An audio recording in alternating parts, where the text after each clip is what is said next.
কাঁচা আম দিয়ে আচার তৈরি করতে চাইলে এই আচারটা তৈরি করে দেখতে পারেন। এই আচারটা তৈরি করতে কোনো রকমের তেল লাগবে না, বাড়তি কোনো মশলা লাগবে না, রোদে দেওয়ার ঝামেলা ছাড়াই 1 বছরেরও বেশি সময় ধরে ভালো থাকবে। আসসালামু আলাইকুম everyone, welcome to Apsara's mini kitchen. কাঁচা আমের এই আচারটা এত সহজ করে তৈরি করার পরেও এটা খেতে এত বেশি মজা হয়েছে। আমার মনে হয় এই আচারটা খাওয়ার পর আপনারা অন্য যে কোনো আচারের স্বাদ ভুলে যাবেন। আজকের এই আচারটা তৈরি করার জন্য আমি এখানে নিয়েছি 1 কেজি কাঁচা আম। এই আচারটা তৈরি করার সময় চেষ্টা করবেন যে আমগুলো নেবেন সেই আমগুলো যেন পরিপক্ক হয়, মানে আমের আটি বা বিচিটা যেন শক্ত হয়, তাহলে এই আচারটা দেখতে অনেক বেশি সুন্দর হবে। সবগুলো আমকে আমি খুব ভালোভাবে ধুয়ে পরিষ্কার করে নিয়েছি। এরপর আমগুলোকে আমি একটু টিস্যু পেপার দিয়ে মুছে নিচ্ছি যেন আমের গায়ে কোনো এক্সট্রা পানি না থাকে। আমের আচারটাকে দীর্ঘদিন ভালো রাখার জন্য এই টিপসটা কিন্তু অবশ্যই ফলো করতে হবে। এবার এই আমগুলোকে আমি যেইভাবে আচার দিতে চাচ্ছি সেভাবে করে কেটে নিব। আমগুলোকে আমি গোল গোল চাক চাক করে কেটে নিব, একটু পাতলা করে কাটবো, খুব বেশি ভারী করব না, তবে আবার অনেক বেশি পাতলাও না। আমের স্লাইসগুলোর ভিতরে বীজটা আমি আলাদা করে ফেলে দিব। একটা আমের স্লাইস এখন আমি আপনাদেরকে দেখিয়ে দিচ্ছি, দেখতেই পাচ্ছেন খুব বেশি ভারী না আবার খুব বেশি পাতলাও না। ঠিক একইভাবে সবগুলো আমকে আমি কেটে নিব। কেটে নেওয়া আমের এই স্লাইসগুলোকে আমি একটা মিক্সিং বোলে নিয়ে নিচ্ছি। এখানে আমি 1 কেজি আম নিয়েছি আর এই 1 কেজি আমের জন্য আমি এখানে দিয়ে দিব 1 কাপ চিনি। আপনারা যদি মনে করেন 1 কাপ চিনিতে কম হয়ে যাবে তাহলে আপনারা চাইলে এখানে আরো হাফ কাপের মতো চিনি অ্যাড করতে পারেন। 1 চা চামচ দিয়ে দিচ্ছি লবণ, দিয়ে দিচ্ছি এখানে 1/4 কাপ সাদা সিরকা বা হোয়াইট ভিনেগার। এবারে সব কিছুকে আমি একসঙ্গে খুব ভালোভাবে মিশিয়ে নিচ্ছি। চিনি আর ভিনেগারের মিশ্রণের সঙ্গে এই আমের স্লাইসগুলোকে আমি প্রায় 1 ঘন্টার মতো ভিজিয়ে রাখবো। এতে করে আচারটা যখন তৈরি করব একটাও আমের স্লাইস ভেঙে যাবে না। ভালো করে মিশিয়ে নেওয়ার পর এবার আমি একটা ঢাকনা দিয়ে রেস্টে রেখে দিব 1 ঘন্টার জন্য। আর এই 1 ঘন্টার মধ্যে কিন্তু আম থেকে প্রচুর পরিমাণে পানি বের হবে।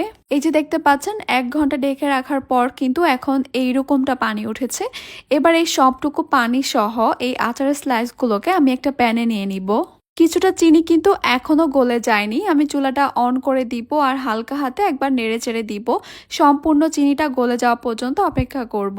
1 ঘন্টা ভিজিয়ে রাখার কারণে কিন্তু এই আমগুলো এখন অনেক বেশি নরম হয়ে গেছে। আমগুলো কিন্তু আস্তে আস্তে শক্ত হবে, তাই প্রথমেই কিন্তু অনেক বেশি জোরে সোরে নাড়াচাড়া করা যাবে না, বারবার একটু পরপর আলতো হাতে নেড়ে চেড়ে দিতে হবে। প্রায় 10 মিনিটের মতো জাল করে নেওয়ার পর এখন দেখতে পাচ্ছেন আমের স্লাইসগুলো কিন্তু স্বচ্ছ হওয়া শুরু করেছে। ঠিক এই অবস্থায় আমি এখানে দিব খুবই সামান্য লাল মরিচের গুঁড়া আর দিয়ে দিব সামান্য হলুদ গুঁড়া। এতে করে কালারটা কিন্তু বেশ ভালো আসবে। এগুলোকে মিশিয়ে দিচ্ছি আর আমের স্লাইসগুলো স্বচ্ছ হওয়া শুরু করেছে, মানে এগুলো শক্ত হওয়া শুরু করেছে। চিনি আর আম থেকে যে অতিরিক্ত পানিটা বের হয়েছে সেটা শুকিয়ে আসা পর্যন্ত অপেক্ষা করতে হবে। এরই মধ্যে আচারের জন্য আমি খুবই সিম্পল একটা মশলা রেডি করে নিব। প্রথমে একটা প্যানে নিয়ে নিচ্ছি আমি 3টা শুকনো মরিচ। প্রথমে মরিচগুলোকে একটু মুচমুচে করে ভেজে নিব, এরপর বাকি উপকরণগুলো দিব। 1/2 চা চামচ দিয়ে দিচ্ছি 5 ফোড়ন, মিষ্টি জিরা বা মৌরি দিয়ে দিচ্ছি 1/2 চা চামচ, দিয়ে দিচ্ছি নর্মাল যে জিরা আছে সেটা 1/2 চা চামচ, মেথি দিয়ে দিচ্ছি 1/2 চা চামচ। গোটা ধনিয়া থাকলে অবশ্যই দিবেন, আমার হাতের কাছে ছিল না তাই আমি দিতে পারলাম না। এবার এগুলোকে একটু ভেজে নিচ্ছি, খুব বেশি সময় না, আমি কয়েক সেকেন্ডের জন্য এগুলোকে ভেজে নিব। গোটা মশলাগুলো ভাজা হয়ে গেলে আমি মশলাগুলোকে একটু আধ ভাঙা করে নিব, একদম গুঁড়ো করে ফেলবো না। এইদিকে আমের এই স্লাইসগুলো কিন্তু একদম স্বচ্ছ আর শক্ত হয়ে গেছে। চিনির যে এক্সট্রা পানিটা ছিল সেটাও কিন্তু টেনে গেছে। যে মশলাটা ভেজে আমি আধ ভাঙা করে রেখেছিলাম সেইখান থেকে এইখানে আমি 1 চা চামচ মশলা দিয়ে দিব। আগেই বলেছিলাম এখানে কিন্তু খুব বেশি মশলার কোনো প্রয়োজন নেই। আর এই আমের স্লাইসগুলো দেখেন স্বচ্ছ হয়ে যাওয়ার পর কিন্তু এগুলো দেখতে খুবই সুন্দর লাগবে, খুবই লোভনীয় লাগবে আচারটা। আমার এই আচারটা কিন্তু তৈরি করা হয়ে গেছে। আমি এর চেয়ে আর বেশি জাল করব না, এর চেয়ে বেশি জাল করলে চিনিটা ক্যারামেলাইজড হয়ে গিয়ে কালারটা চেঞ্জ হয়ে যাবে, এত সুন্দর কালারটা আর থাকবে না। এই যে ঝোলের মতো দেখতে পাচ্ছেন এগুলো কিন্তু চিনি, এগুলো পানি না। ঠান্ডা হয়ে যাওয়ার পর কিন্তু আচারের গায়ে গায়ে লেগে আসবে এগুলো আর এইরকম পাতলা থাকবে না। ব্যাস তৈরি হয়ে গেল কাঁচা আমের লোভনীয় আচার।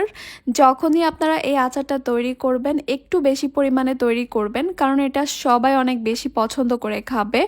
আমি কম করে তৈরি করেছি কারণ আমাদেরকে অনেকভাবে ট্রাই করতে হয়, তাই আমি অল্প একটু করেছি, এটা এখনই শেষ হয়ে যাবে। বছর জুড়ে সংরক্ষণ করার জন্য এই আচারটাকে আপনারা একটা কাচের জারে রেখে দিবেন, অথবা চাইলে ফ্রিজের নর্মাল চেম্বারে রেখে দিতে পারেন। আশা করছি আমার আজকের এই আচারের রেসিপি আপনাদের কাছে খুবই ভালো লেগেছে আর সহজও লেগেছে। তাহলে আজকে এই পর্যন্তই। সবাই অনেক বেশি ভালো থাকবেন, সুস্থ থাকবেন, সবাই সবার জন্য দোয়া করবেন। আল্লাহ হাফেজ।